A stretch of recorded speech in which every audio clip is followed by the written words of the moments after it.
magkakapatid? Sino yung panganay? Ikaw bang ilan ka? Okay. Guys, ito si Jamaica. Yung ating solid na followers na lagi talagang nagsishare ng mga post ko, yung mga vlog ko talaga. Kailan mo ako nakita sa Facebook?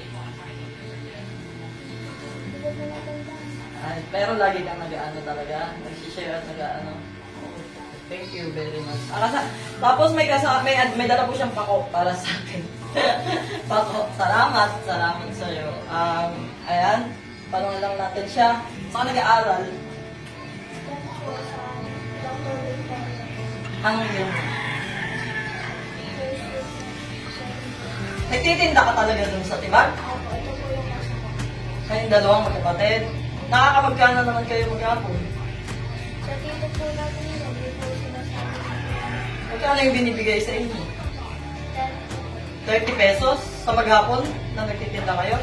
Nakuubos nyo naman yung tinitinda nyo? Hindi po, wala po masyari mga dito. Wala masyadong bumibili. Ano ba yung mga ibang tinitinda nyo? Mga South Police. Doon lang kayo nagtitinda? Opo. Sa Meltibag? Pag walang tinda, anong ginagawa mo? Halimbawa, siyempre hindi ka nakapagtinda doon. Anong ginagawa mo sa bahay? Pag po pagkakagising ko, tinigil ako sa may po. Kahapon nahilo ka kaya hindi ka nakapagtinda. Hindi mo natin yan. Nasabay po yung mga. Kasama ka ba sa sa honor list sa school nyo? Pero matataas yung grades mo. Natuwa ako sa'yo kasi madalang talaga yung nagpa-follow sa akin tsaka nagsishare ng mga kabataan talaga. O siyempre, usually mga nanay talaga. Kaya natuwa ako kasi nung nalaman ko 12 years old ka, kasi nung ka-chat kita, ikaw ba talaga yung ka-chat ko? Parang kang kasing,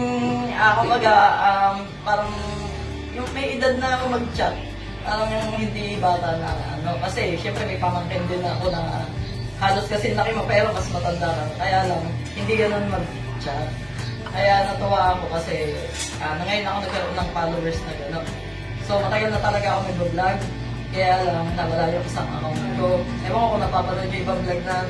Pero ngayon kasi nag-iba ako ng pag-vlog ko. So ganito yung gagawin kasi para kahit pa paano, nasi-share yung blessing sa iba. Anong ginagawa mo sa bahay niyo? Diba? Para makakatulong ka sa kanya. Minsan po pag pinutusan po ako ng mga pag-uwis ng plano, bakit ang punto. Maliit ka mga kapatid. Ito yung nag-aalaga. Kasi ako, panganay din ako sa amin. Nung maliit kami, talagang usually ako din nag-aalaga sa mga kapatid ko kasi nagtatrabaho si nanay at si tatay ko. Kaya lang, sa bukid lang sila, naghahalaman, nagtatanim ng palay, gano'n. Kaya nung ikaw nung nakausap kita, relate ako doon sa sitwasyon mo kasi alam naman natin na talagang mahirap yung buhay, di ba? Kumaga lumaki din ako sa hirap kasi kaya relate ako sa sitwasyon mo kaya naawa talaga ako sa'yo. Kasi di mo, yung ibang kabataan kasi may sarili kang cellphone. Wala po. Yung cellphone mo ginagamit pagka inaano mo. Sa po sa wala ko po wala ko. Ginawa na kagabi. Ayun, di ba? Yung ibang kabataan na talaga kasi ngayon sobrang busy na sa social media, sa cellphone, pero ikaw nakukuha mong tulungan yung magulang mo, kaya natuwa talaga ako sa'yo. So, hindi ako nag-hesitate na bigyan ka ng konting tulong kasi na sinabi mo nung tinanong kita, gusto mo pambili ka mo ng gamit. Ibig sabihin, ano ka sa pag-aaral mo? Kumbaga, hindi ka mag-aaral. Ayun. Kasi inuna mo talaga yun nasabihin sa akin na gusto mo talaga na pambili ng gamit. So, ngayon, pinapunta kita dito kasi bibigay ko sa'yo yung pambili mo ng gamit. Okay?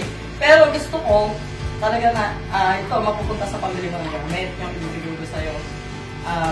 Pagka nakabili ka, pwedeng isend mo sa akin. Okay. Para proof lang natin na doon mo nadala yung bigay ko sa'yo kasi gusto ko talaga sa gamit mo, sa pag-aaral mo. Okay? Tapos ngayon, ito, ayan, dalawang software yan. Yung isa, ito yung sa pambili mo ng gamit, and yung isa, pa-birthday ko sa'yo kasi birthday mo ngayon. Kaya yung pa-birthday ko sa'yo, gamitin mo yan para sa birthday mo, bilhin mo yung gusto mo. Diba? may mga gusto kang bilhin, mga pagkain, ayan, bigyan mo yung mga kapatid mo. Pero yung isa, pang bili mo ng mga notebook, baka bag, pwede ka na rin makabili dito. Kasi mura lang naman yung mga notebook eh, di ba? Ayun, kompletuhin mo na yung mga bibili mo siguro ng gamit. Malaking bagay na pandagdag na rin siguro para sa'yo. So ito kasi, pinag-isapan na namin ng asawa ko pag-alis, sinabi ko sa kanya. So, kaya ngayon ito, talagang bibigay ko talaga sa'yo to. At para sa'yo to. Kasi natutuwa yung Lord sa'yo kasi mabait kang bata. Alam ko mabait kang bata kasi tumutulong ka sa magulang. So, ayan, kaya talagang nagustuhan kita, ikaw ang napili ko. So ito, bibigay ko sa'yo, ito. Ito yung para sa panggamit mo. Tapos, eto naman yung para sa pang-birthday mo. Salamat sa'yo ha. Tsaka sana, patuloy mo pa rin akong i-follow, share, at saka yung mga vlog ko. Okay, malay mo, pagka ikaw ulit mapili ko. Diba? Thank you sa'yo sa pagpunta mo dito sa amin. At saka, enjoy your day. Birthday mo ngayon, mag-relax ka. Ayan, kumain ka sa Jollibee. Ha? Okay, salamat. Okay, thank you din.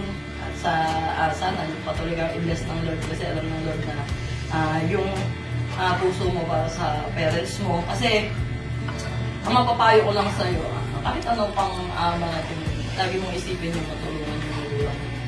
Kasi talagang patuloy kang pagpapalain ng Lord kasi pagka mabait ka sa magulang. Ano? Okay? Yun lang yung mapapayo ko sa'yo. Tsaka yung mga kapatid mo, ayan, kumbaga, love mo sila, mahal mo sila. Dahil yan lang yung mga katulong mo sa oras na nang may problema ka. Thank you, Jamaica.